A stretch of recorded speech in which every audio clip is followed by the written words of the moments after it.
Bright Tuty. Every student matters. Now, how do we define quadrilaterals? Quad, the word quad stands for 4. For example, if you know what is a quad bike is a bike which has got 4 tires in it. So, similar name, quadrilateral. So, here in geometry, a quadrilateral can be defined as a closed two-dimensional shape which has 4 straight sides. Okay, and how can we draw them? It's simple. I'm sure you have got several images of quadrilaterals in your head. A square, a rectangle, a rhombus, a kite, a trapezium. These are all the examples of a quadrilateral. Let us draw one of them. I am drawing here. This is a quadrilateral. Okay. So now how do we read them? We need to name the points.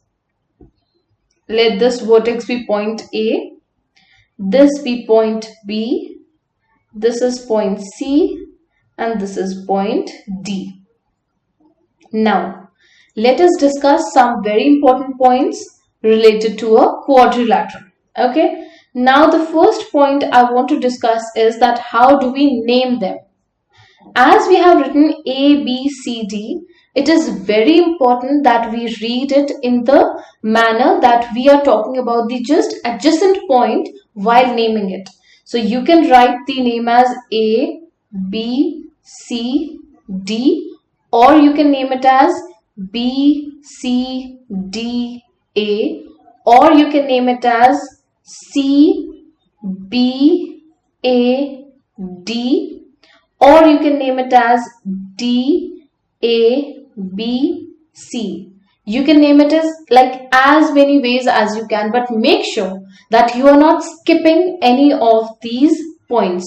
Do you think I can name this particular quadrilateral as DBAC? Do you think this particular name is correct? What do you think? The answer is no. Why? Because when we are naming a quadrilateral, we make sure that we are talking about the next, that is the adjacent point. Okay, and with this I have just said a very important word that you need to learn from here. The word is adjacent. Adjacent, let me write it here. Adjacent. So the word adjacent means the one sitting next to the whatever the point or side we are talking about. Say I'm talking about point A. So which 2 points do you see sitting adjacent to point A? It is point D and point B. I hope this is clear. Can you tell me which points are sitting adjacent to point B? I hope you know the answer is point A and point C. These 2 vertices are sitting adjacent to point B. Similarly, we can talk about angles in the similar way. Can you tell me which angles are adjacent to angle A? So the answer is angle B and angle D are adjacent to angle A. Can you tell me which angles are adjacent to angle C? So the answer is angle B and angle D are adjacent to angle C. I hope this is clear. Now, in the same way, we can also talk about the sides. Can you tell me which side is sitting adjacent to side B? The answer is side AD and side BC are adjacent to the side AB. So, anything which is sitting just next to whatever we are talking about, it is called by the term adjacent. Okay, so now we know how to draw a quadrilateral. We know how to name a quadrilateral. Okay, now as we have just talked about adjacent, I would also like to introduce here the word opposite. Opposite. It is also a very simple term to remember, the one which is sitting opposite. So what is sitting opposite to A is the one that is directly sitting next to the adjacent one. Okay, let me just redraw this arrow. Yeah, so what is sitting adjacent to A is point D, and who is sitting next to Point D, it is C. So it is opposite to A. Can you tell me which is opposite angle to angle B? It is angle D. Can you tell me which side is opposite to AD, this particular side? Let me change the color. Okay, so can you tell me which particular side do you see is opposite to side AD? The answer is side BC. That is the one sitting just in front of the particular side. Can you tell me which angle is opposite to angle A? The answer is angle C. Can you tell me which side is opposite to side AB?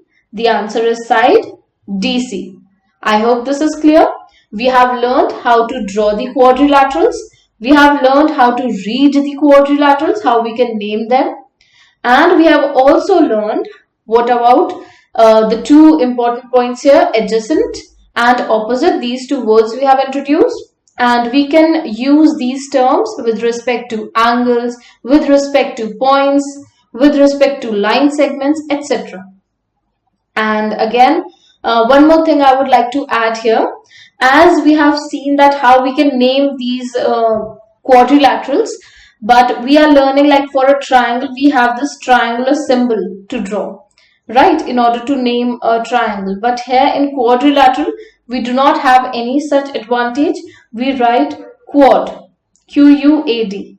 This is the short form to write quad, and if I need to write the name of this particular quadrilateral, I'll write quad A, B, C, D. Okay, if there's another quadrilateral, say if I'm writing quad PQRS, so you need to be clear that this particular word quad stands for quadrilateral PQRS.